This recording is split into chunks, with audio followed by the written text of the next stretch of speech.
Update 1.44 for Gran Turismo 7 is finally here, and the most significant thing in this update is the Toyota GT-One. This iconic car from every single numbered Gran Turismo game is finally available for 2.5 million credits.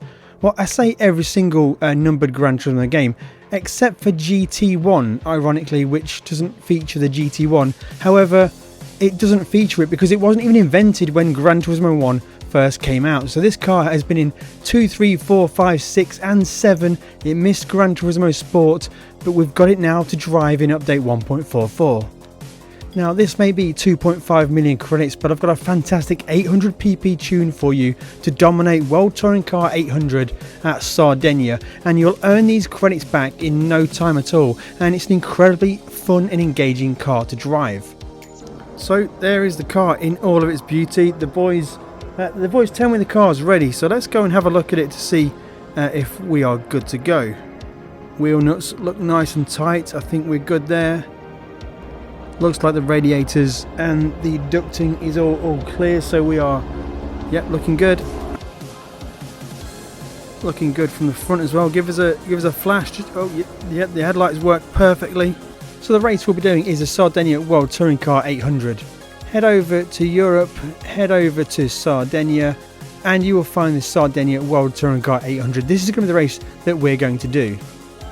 First of all, I'll give you a brief overrun of the race strategy. It's pretty simple. It's a fantastic car to drive. And at the end of the video, as always guys, I'm going to run you through the full tune to get your car exactly to 800 pp. The first thing you want to do for this race is switch to Fuel Mixture 3. This is going to get you the first 7 laps to get you to the one-stop strategy. Fuel Mixture 3 off the line and keep it in Fuel Mixture 3 until the first pit stop on lap number 7. So the way the car drives is incredibly fun. It's very engaging. It has a little bit of understeer at high speeds, but really good grip and turn-in at lower speeds. Now the car feels really good to drive. It won't absolutely dominate the cars in this race, but we're going to beat them on a fantastic pit stop strategy. Be a little bit cautious on corner exits in first and second gear. If you want to use TC on number 2, that'll help you out. But if you want to go completely manual and turn TC off, as I'm driving the car at the moment, it's also incredibly fun to drive. You can catch those slides when the rear starts to come out on the corner exits. We've got incredible top speed in this car, guys, and we're going to get on the brakes around the 150 boards at many of the big braking zones, down to first gear for the rotation, short shifting to second gear on corner exits, and we're really good to go. This car drives incredibly well through the high speed corners. The little dog leg to the left, we are going to downshift 2 gears to flow through there quite nicely. As the race progresses, you're going to get more confidence. The track's going to open up, there's going to be less traffic to deal with, and you can start to really stretch the legs on this car. And you can see, guys, we're starting to run through the pack. And also, as you probably noticed, I'm playing in PSVR 2. I've got this for a couple of weeks, so I'm going to make the absolute most of it. And the cockpit in this car in full 3D from PSVR 2 is incredible. The depth is fantastic. But I have tried this car in other standard views in 2D from the hood cam or the bumper cam. It's still perfectly good and fun to drive like that as well. For many of the slower corners, dropping all the way to first gear to get that corner rotation was really good, and short shifting to second on corner exit worked fantastically. Quite early in lap number 4, we're going to put a move on Portilla to get to the lead of this race, and should be checking out from here onwards, guys. We are on the one-stop strategy. Fuel's looking pretty good so far. Tyre wear also looking good. Quick check the mirrors to see Portilla just disappearing there. Personal best first sector, and we're good to go. On lap number 7, this will be our pit lap. We're going to prepare for the second phase of the race. We're going to switch the fuel mixture to Fuel Mixture 4 because the second stint of this race will be an 8-lap stint. So lap number 7, we're going to pit. Feel free to switch up the strategy to however you want it to be. If you want to go longer on the first stints, then use a more lean fuel mixture in the first stint and be a bit faster towards the end.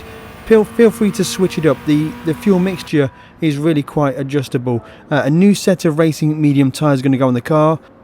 A full tank of fuel is also required, and guys, don't forget to check out the description box below for exclusive discount code on anything from GT Omega. CD5 is the exclusive discount code. Go and check out those links below. Also guys, check out the link in the description below for a link to Immersed Robot YouTube channel. My good friend from that channel has lent me this PSVR 2 for a couple of weeks to get my opinion. So this wouldn't be possible without him. So go over there and check out his channel if you're interested in more VR stuff. So we're exiting the pits on fuel map number 4. I do play about with the fuel map during the end of this race to make sure I get to the end. This is all about just bringing the car home. We are way in front of everybody on the track, so just play with the fuel mixture, play with the fuel map to make sure you make it to the end of the race without having to make another pit stop. This car is so fast guys that you will have to be dealing with traffic. I'm talking lapped cars. We're going to put a lap on many of these cars as we run through this race, even on hard difficulty, which is what I always play on. We're going to lap almost the entire field in this race. Skipping forwards to the end of this race now guys, and we did have a little bit of excess fuel, so we just bumped up the fuel mixture a little bit to get us across the finish line in the fastest time possible. And there we have it guys, finish first place, as you probably expect with this car.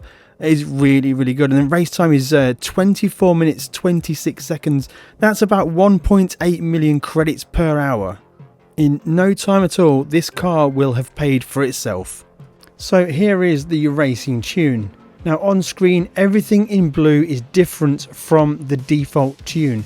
So first of all, we're going to stay with the default tyres. Racing medium tyres work perfectly for the one-stop strategy. If you want to use TC to save those rear tyres a little bit, I would recommend doing that. If not, it's good to go. It's perfectly drivable, but it can be a little bit more tricky. With this tune, this is a typical understeer downforce setup. So we're going to leave the rear wing at 900 and the front downforce is going to be at minimum. It's going to be at 500. This allows us much more headroom for performance with regard to power, and we can get back the understeer that the downforce creates with the suspension setup. So we're going to run through the suspension setup. I left the body height completely default. Feel free to tune that a little bit if you want to. And it's mostly minimum at the front and maximums at the rear. So anti-roll bar 1, compression ratio 20, 30, 3.5, 1.9 camber.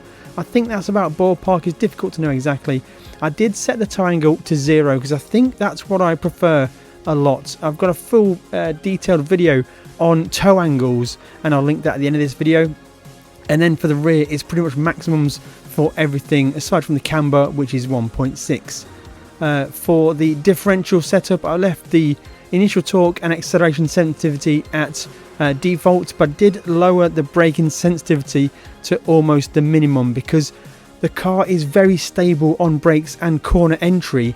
Reducing this will make the car more keen to turn in. I do have the fully customizable racing transmission. I didn't specifically set this, but it's set to 360. Here are the manual adjustments. I didn't change these at all, so if you just choose a fully customizable racing transmission, you should be set and good to go. Power restrictor is at 99. Ballast is all the way to the maximum at 200 kilograms, and that is at minus 17 position. It is the fully customizable ECU, and the power output is 95. I am using the medium RPM turbocharger. I think this is probably the best power delivery compared to all the other turbochargers, or even not adding a turbocharger. I think the medium one probably works best. Anti-lag is default set to weak. On brake balance, change this during the race. I prefer the way the car drives with a more rearward brake balance, but that wears the rear tyres a little bit too much. So if you want to be safe on tyre wear, set the brake balance a little bit further forwards. If you want to go for the fast laps, move it a bit more rearwards, but you may suffer with tyre wear just a little bit. So nothing else is changed. So here is the important tune settings on screen right now. Feel free to screenshot these, copy these, and we're going to come out at 799.89 pp. What a fantastic car this is to look at and to drive, and just so great that it's back in Gran Turismo, guys. I'm so excited for this car. On screen right now will be a link to a video which is going to teach you about toe angles in Gran Turismo 7. This is a great way to fine-tune your car without any change to the PP. If you want a little bit more oversteer, understeer, whatever you want it to do, toe angle will help you do that.